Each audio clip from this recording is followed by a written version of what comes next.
ndax ñi ko njëkke woon mooy sunu mbokk soose yooyu nekk Guinée Bissau vidéo bi di naaw ba yegg si fii ñoo njëkk génne allah li kabum ñu ne mooy yàlla aji màgg la ñu dawal quelque temps ñu gis ko booru Kolda gis nga affaire yi de gis ko booru Kolda ay mbokki Haalpulaar nekk fa di julli allah wani Maodo gis nga mu jàll ñu ree rek bàyyi ko mu dem léegi olof yi jël nañu ñoom it yàlla aji màgg la après kan la mooy alxuraan ji léegi tey kenn dootu ko jàngati te loolu musiba la te conséquences yi nekk ci firi alxuraan ji mënoo ko soo bëggee olofal nii alxuraan ji boo ko defee premier rakk deuxième rakk mënoo cee jaaraat te li muy jur ci conséquence mooy kaamil bi kenn dootu ko mokkalati taxaw rek naan yàlla aji màgg la ñi ngi sant yàlla mooy boroom mbindeef yi yàlla mooy yërëm jaam ñi yàlla mooy yërëm ku ko soob moom rek la ñuy jaamu bés penc yow nii ma ko waxee nii man yow mënoo koo mokkalee noonu kaamil bi yëpp alquran foog ñu génn ko yëg ni lii kàddu yàlla la ñun ñëpp nañ ci dëppoo suñu ñëwee nañ ko bàyyi nii mu nekk kàddu yàlla ñu di ko jaamoo yàlla muy lu sacré soo paree nga dem jàngi ko ñu firi la ko booy déeyanteeg sa borom nag yow nga xam li ngay déeyanteeg yàlla lan la mais aju julli ji santuñu ko mu firi julli gi loolu foog ñu bàyyi ci xel xam ne ku ko def amoo julli te jàpp naa ne dañ leen a waroon a arrêté parce que mën nañoo yóbbaale ku xamul dara ndax gis ngeen xeetu kémit yi xaw léegi ku mu ne sax nga nekk kémit amul problème waaye nag da ngaa am ay limites su dee da nga ne da ngay défendre der bu ñuul d'accord défendre der bu ñuul mais di défendre der bu ñuul di ko wujjale ak l'islam naan yonent naar la woon arab la woon lu tax ñu jàpp ne arab yi moo fi gën lu tax ñu naan yàlla dafa gënale ci xeet yi mu bind mu jël arab teg ca kaw jël yonent naan moo ma gënal ci jàmm ñi c'est-à-dire même bu dee noonu la demee yow lu ci sa yoon ki jënd ñaari yéreem ne bii ma gën a loolu lu ci yoonu nit yaa am sa ñaari mbubb yaa ko jënd sa xaalis mu lew la bii bu jaune la bii bu verte la nga ne man mbubb verte bi moo ma gënal keneen ñëw ne la lu tax nga naan sa mbubb bu verte moo la gënal sa mbubb bu jaune lu ci yoonam yàlla moo bind ay jaamam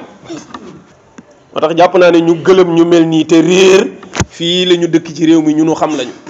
parce que ñi ko def nee nañu Kaolack gii la ñu dëkk nit ñu leen xam a ngi dund ak ñoom mais nañu leen rencontré na am kilifa yu jóg ñu woo leen am na ci yooyu bu jaree nga yóbbu ko ba ci état parce que pëccxoo bi dafay am foo xam ne nag foog ñu arrêté ko jéem a organiser mbir mi ba du lu neex waay def waaye itam feebar bi ñu ci dal ñun jamono bi ñuy tawat julli ci làkk wolof mbaa ci pulaar mbaa ci séeréer jamono bi nga koy kaas di wax ni lii du la te ñépp xam ne lii mënta wér waa ji daf ko génne rek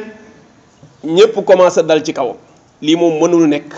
lii du diine lii wérul lii ku ko jullee amul julli ñeneen jógee fale na waaye moo firi xutba ñoo yem kon amu leen dara lu ngeen leen di wax waaw moo firi xutba ñoo yem parce que ñii firi xutba yi ñoo fi indi julli ci wolof même bu doon dëgg la laa wax de ñaar yi bokkuñu ba pare yow rëccal nga waa ji loolu moo tax mbir mi nekkatul sax débat ci moom firi xutba yonent sallallahu alayhi wa sallam da ko daan def ci arab alquran danay rax làkku arab di jullee alquran di xutba ci alquran di ko làkk ci arab mësu ko firi mësul sant saxaaba yi ñu firi ko imam Malik mazhab bi ñu tënku ñun wax ne bu ko kenn firi loolu moo tax ñun ñuy def bayaan ñun théorie boobu dañ koo gëm ne mën nañ ko bañ a firi ci wolof boo taxawee ci temps bi nga koy def waaye terewule nga faram fàcc ko bala ngaa xutba ñëwal nga wax nit ñi li nga déggoog ñoom bu dee ci mazhab bu imam Malik nga bokk